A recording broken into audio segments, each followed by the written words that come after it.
Les enjeux dévastateurs du cacao sur le marché mondial se concentrent sur les petits producteurs africains qui ne captent que l'infime partie de la valeur ajoutée. Après le dérèglement climatique ou le réchauffement climatique, suivi aussi de la dévalorisation des prix sur le marché international, cette vidéo va nous permettre de pouvoir comprendre et d'attirer votre attention sur pourquoi l'Africain ou le producteur ivoirien se doit de se concentrer. Alors, il est très important qu'à l'instant que je suis en train de produire cette vidéo, donc il est exactement 2h45 minutes, le marché de Londres figure à la tonne évidemment du cacao à plus de 4200 livres sterling.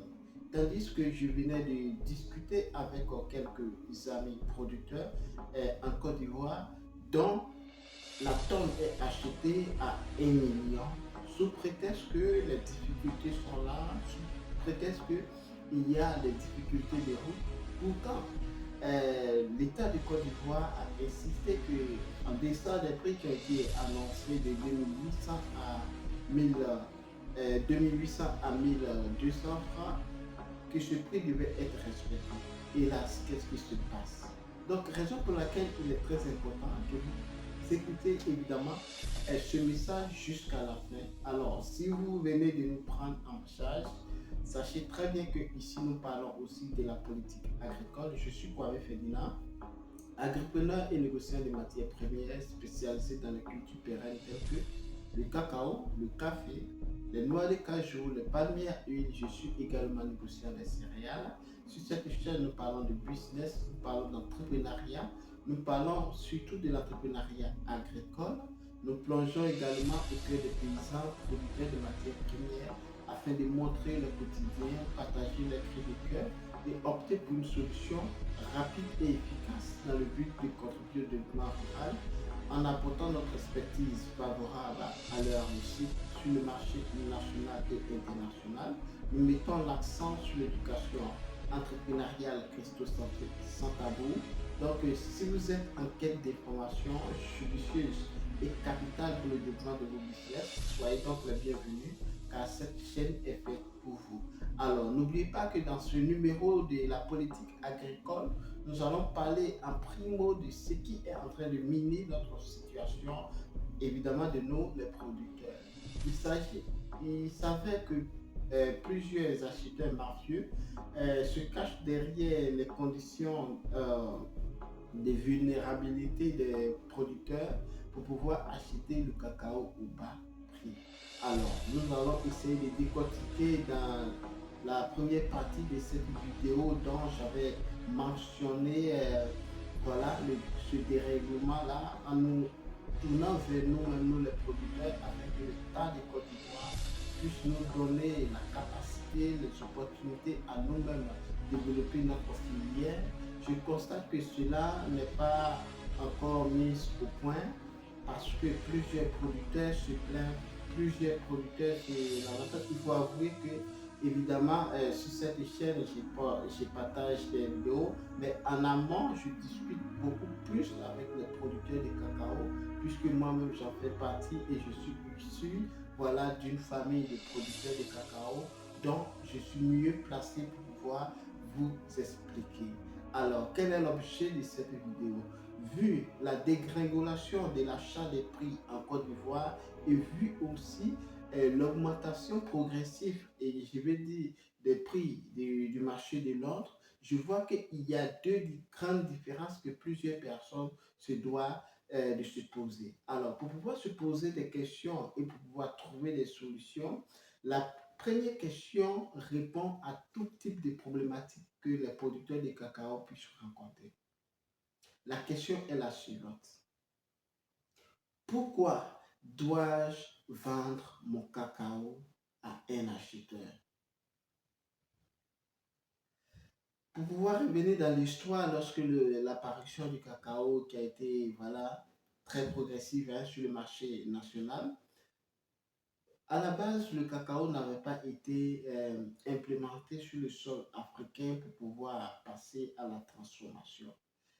L'idéal pour le colon, c'était de pouvoir cultiver ces cultures-là et exploiter ces fèves afin de pouvoir faire la transformation.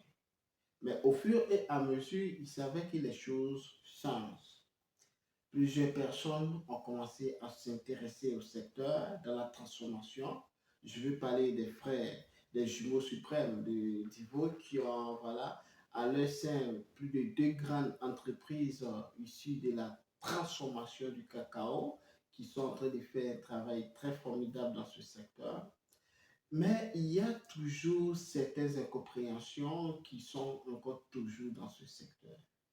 Lorsqu'on s'attaque à la transformation, on s'attaque aux différents grands groupes qui, eux, à la base, ont été par leur arrière-grands-parents, les investigateurs ou l'initiation de la production de cacao. Alors, il faut comprendre que les choses font mal.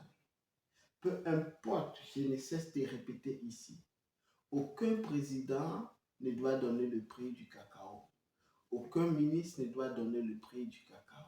C'est au producteur de savoir poser ses limites et de pouvoir dire à quel prix il faudrait que je puisse vendre mes productions. Alors pour pouvoir fixer les prix, certaines personnes vont regarder le panier de la ménagère, regarder les conditions climatiques. Et là, non. Mais si ceux qui sont dans leur bureau depuis lors se fient seulement aux informations que certaines personnes divulguent sur Internet afin de pouvoir fixer le prix, vous voyez que nous sommes en erreur. Alors, ces personnes-là, au sein de leur groupe, il y a des ingénieurs qui, eux, vont par derrière sur le terrain pour essayer d'examiner les choses et de pouvoir donner des prix estimatifs afin de pouvoir permettre aux producteurs de pouvoir se nourrir. La différence, ou je dirais le problème, est que ce ne sont pas les Européens qui consomment plus le cacao qui en produisent. Et donc, qu'est-ce qu'ils vont faire? Ces mandatés vont donner des comptes rendus qui n'y reflètent pas au carnet ou bien au budget des grands groupes qui sont dans le secteur. Et eux, quant à eux, ils vont proposer afin de pouvoir allouer des fonds à nos différents gouvernements, afin de pouvoir avoir des faveurs et à la longue acheter ces fèves-là à bas prix.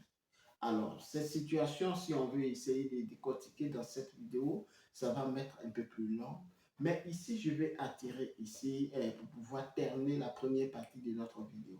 Si nos producteurs, nous ne nous levons pas, si nos producteurs, nous ne nous unissons pas afin de pouvoir nous-mêmes vendre nos différents fèves de cacao, nous allons toujours croupir dans la misère. Parce que c'est en s'unissant que nous pouvons mieux vendre. C'est en s'unissant que nous pouvons passer à autre étape des demi-gros, c'est-à-dire des demi-transformations en beurre de cacao, en huile de cacao, dans les différents dérivés de cacao. C'est en s'unissant, on peut unir effectivement nos différentes formes d'intelligence afin de pouvoir créer plus de valeur dans la filière du cacao. Raison pour laquelle j'ai mis en place cette association Fouet Cacao qui a pour but principal de pouvoir réunir tous les acteurs de la filière afin de discuter des enjeux qui dévalorisent ou les enjeux qui minent sur la filière café-cacao afin de pouvoir proposer des solutions qui seront aptes à pouvoir vous aider, vous producteurs de cacao. Alors, intégrer l'association Fier du Fouet Cacao ne veut pas forcément dire que vous intégrez forcément notre coopérative qui est déjà en cours des validations parce que il y a des différents thèmes qu'il faut comprendre ici. Il y a coopérative et il y a coopérative.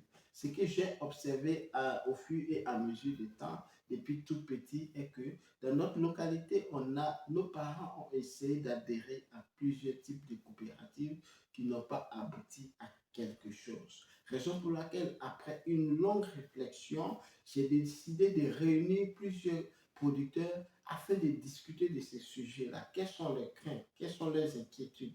Alors, après avoir trouvé ces solutions-là, j'ai décidé que En adhérant à cette association Pied du Fouet Cacao, nous allons pouvoir toujours être au parfait de tout ce qui se passe maintenant sur le marché mondial du cacao. À la longue, nous aurons des conférences avec des grands groupes qui vont intervenir dans cette filière-là afin de pouvoir, pourquoi pas, proposer des solutions adaptées afin de pouvoir changer la situation des producteurs. Mais ce qu'il faut comprendre, il faut retenir en adhérant à cette association Pied du Fouet Cacao est que vous appartenez directement à un groupe de négociants africains dont moi je pilote et qui va vous permettre de pouvoir commercialiser votre cacao sur le marché international, voire sur le marché national. Nous allons pas à pas. Le problème que peut-être plusieurs personnes se posent, est-ce que maintenant, si j'adhère à l'association Pied du Fouet Cacao, je serai obligé d'adhérer à votre coopérative? Non. Notre association a pour but de pouvoir divulguer, de partager des informations, organiser des séminaires de sensibilisation et de pouvoir trouver des idées afin d'améliorer le quotidien des producteurs. Par contre, lorsque vous adhérez à notre coopérative, vous avez tous ces privilèges de l'extérieur, de la vente à l'international. Ce qui est la différence que lorsque vous appartenez à l'association Fier du Fouet Cacao, vous pouvez avoir certains contrats à l'international, voire national, mais ces prix seront toujours meilleurs que sur les prix qui ont été fixés par nos différents gouvernements.